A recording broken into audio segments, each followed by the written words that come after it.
The cosmos is vast, full of mystery. Humanity often looks to the future with a mix of hope and fear. Many traditions speak of an end, a final day, but what if the end is not truly an end? In Jewish thought there is a concept called Olam Haba. This translates to the world to come. It is not a fiery destruction as some might imagine an apocalypse.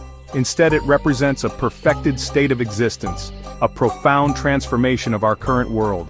It's a future where humanity reaches its ultimate spiritual and moral potential. This vision of Olam Haba stands in contrast to many popular depictions of the apocalypse. It is not about global catastrophe or divine vengeance raining down from the heavens. Rather, it is an era of universal peace and enlightenment. Imagine a world where conflict ceases, where understanding flourishes between all peoples. This is the essence of the Jewish hope. It's a future built not on the ashes of the old but on its refinement. The universe itself seems to favor evolution, gradual change leading to greater complexity and harmony. How does humanity reach this world to come? Jewish teachings emphasize our active role. It's not a passive waiting for a distant future, it is built through righteous living and the observance of mitzvot, or divine commandments. Each good deed, each act of justice and compassion is a step towards this perfected world. It's like cosmic engineering on a moral scale. We are the co-creators of this future, shaping it with our choices every single day. The responsibility rests with us, here and now, to lay the groundwork for Olam Haba. Central to this transition is the arrival of a unique figure. This figure is known as the Mashiach, or the Messiah. The Messiah is not a divine being, not a god in human form. Instead, the Messiah is a human leader, a wise and just king. He will guide humanity into this new era of peace and knowledge. His coming signifies the dawn of Olam Haba. It marks the beginning of this ultimate spiritual rebirth for the world. His role is pivotal, a catalyst for the final steps towards this age of perfection. Who is this Messiah in Jewish tradition?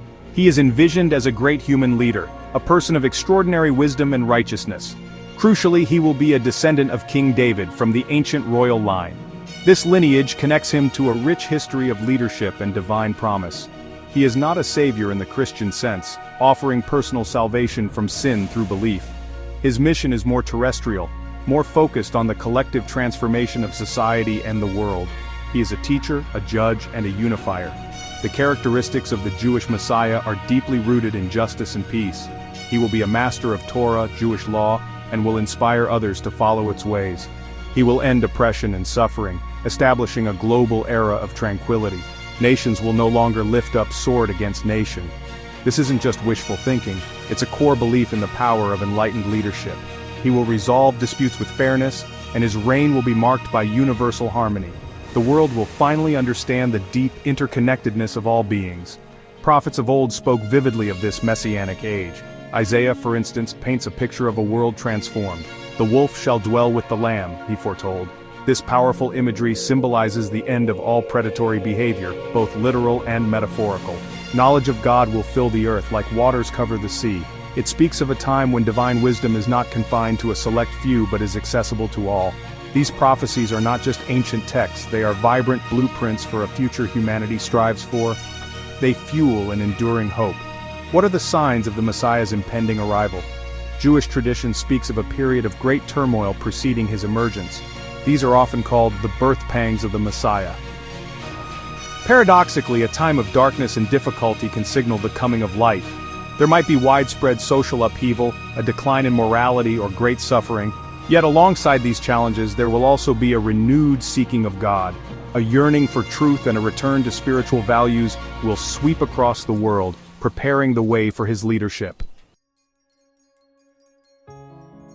The prophet Ezekiel offered a powerful vision. He saw a valley filled with dry bones. These bones, he was told, represented the house of Israel, seemingly lifeless and scattered. Then, through a divine command, the bones came together. Sinews and flesh appeared upon them, and breath entered them. They stood up, a vast army, symbolizing national and spiritual resurrection. This wasn't just about the revival of a people, it was about the enduring power of hope and renewal. Even from desolation, life can re-emerge, stronger and more vibrant. This leads us to the profound belief in Techiat Hametim, the resurrection of the dead. This concept is a cornerstone of Jewish eschatology. It signifies that death is not the absolute end. At the time of redemption, those who have passed away will be brought back to life. They will experience the perfected world of Olam Haba. The interpretations vary. Some see it as a literal physical resurrection, others view it more metaphorically, as a spiritual continuity or the enduring legacy of souls. It's a testament to the ultimate triumph of life and justice. The Book of Daniel also contributes to this tapestry of future hope. Daniel's visions are filled with grand, cosmic imagery. He describes the rise and fall of powerful empires. These earthly kingdoms, however mighty, are ultimately transient. They will give way to an eternal kingdom established by God. This kingdom will never be destroyed, it will stand forever, a testament to divine sovereignty and enduring justice. Daniel's prophecies offer a long-term perspective, assuring that despite current struggles, a divine plan for redemption is unfolding. These prophecies from Isaiah, Ezekiel, and Daniel shape the Jewish understanding of the end times. It's not a singular, cataclysmic event that happens overnight. Instead, it's a process, a gradual unfolding of divine will.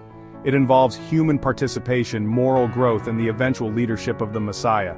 The focus is less on a terrifying apocalypse and more on a hopeful emergence. It's a journey towards a world where righteousness prevails, and humanity lives in harmony with God and with one another. This is a story of ultimate restoration.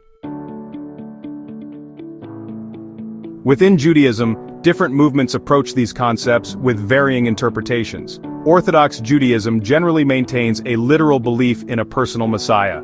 They anticipate his arrival, the rebuilding of the temple in Jerusalem, and the physical resurrection of the dead.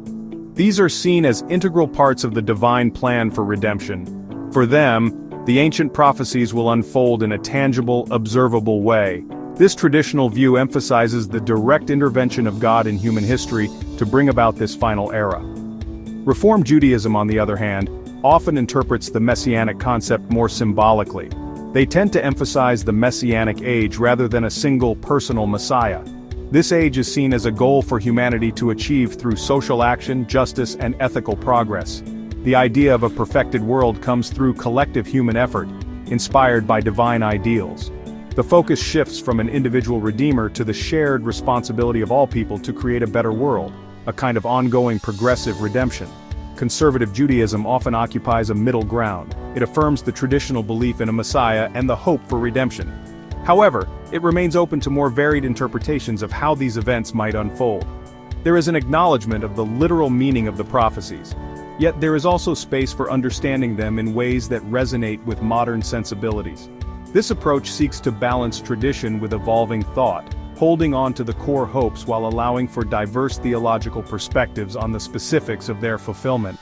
Ultimately, the Jewish perspective on what some call apocalypse is unique. It diverges significantly from common Christian and Islamic eschatologies, which often highlight a final judgment, cosmic battles, and the physical destruction of the current world.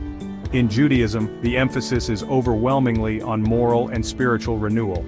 It's about the world becoming a better place, not being obliterated. The end of days is not an end of existence, but the beginning of an era of unparalleled peace, justice, and closeness to the divine. It's a vision of universal rebirth.